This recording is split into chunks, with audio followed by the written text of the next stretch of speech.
Hello guys, അപ്പോൾ ഇന്ന് നമ്മൾ ചെയ്യാൻ പോകുന്നത് ട്രാൻസ്പെറൻറ്റ് സ്റ്റിക്കേഴ്സ് ആണ്. സംഭവം നല്ല സിമ്പിളാണ് ചെയ്യാൻ. ഇത് ചെയ്തെടുക്കാൻ സെല്ലോ ടേപ്പും പേപ്പറും പിന്നെ കുറച്ച് വെള്ളവും മാത്രം മതി. വെള്ളം എന്തിനാന്നുള്ളത് ഞാൻ വഴിയേ പറഞ്ഞുതരാം.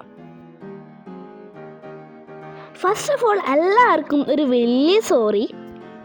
എക്സാംസും കാര്യങ്ങളൊക്കെ ആയിട്ട് ഞാനൊരു വലിയ ബ്രേക്ക് കിട്ടുന്നുണ്ടായിരുന്നു. അതുപോലെ തന്നെ എക്സാംസിന് യൂസ്ഫുൾ ആവുന്ന കുറച്ച് വീഡിയോസ് ഉണ്ടെന്നും ഉണ്ടായിരുന്നു. പക്ഷെ എന്ത് ചെയ്യാനോ ഗൈസ്, നാട്ടിൽ ഏകദേശം സെയിം ടൈമിൽ തന്നെ ഇവിടെ ആനുവൽ എക്സാം തുടങ്ങി. പിന്നെ പറഞ്ഞിട്ട് കാര്യമില്ലല്ലോ. അങ്ങനെ എൻ്റെ എല്ലാ പ്ലാനും തകർന്നു പോയി ഗൈസ്. Really sad. നിങ്ങളിപ്പോൾ വിചാരിക്കും ഞാൻ എന്തിനായി കഷ്ടപ്പെട്ടുണ്ടാക്കിയ സ്റ്റിക്കേഴ്സ് മൊത്തം വെള്ളത്തിൻ്റെ ഉള്ളിലിടുന്നതെന്ന്.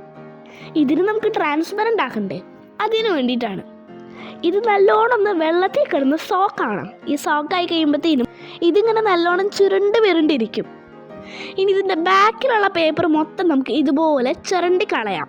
ഞാനിപ്പോൾ അങ്ങനെ ചുരണ്ടി കളഞ്ഞിട്ട് വെച്ചേക്കുന്ന സെല്ലോ ടേപ്പുകളിലേക്ക് നിങ്ങളൊന്ന് സൂക്ഷിച്ച് നോക്കിയേ. എന്തെങ്കിലും കാണുന്നുണ്ടോ?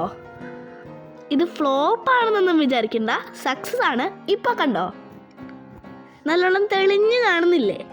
നേരത്തെ ഞാൻ പറഞ്ഞിട്ടില്ലേ ഇതൊന്ന് വെള്ളത്തിൽ മുക്കിയെടുക്കണം ട്രാൻസ്പെറൻ്റ് ആവാൻ വേണ്ടിയിട്ടെന്ന്.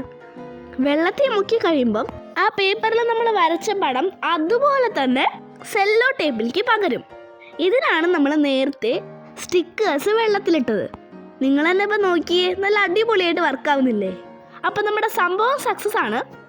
എല്ലാവരും ഇതെന്തായാലും വീട്ടിൽ ട്രൈ ചെയ്ത് നോക്കണം. കടയിൽ നിന്നൊക്കെ കാശ് കൊടുത്ത് ഈ ട്രാൻസ്പെറൻറ്റ് സ്റ്റിക്കേഴ്സ് വാങ്ങുന്നേക്കാളും നല്ലത് വീട്ടിലെല്ലാം ഉണ്ടാക്കുന്നതല്ലേ.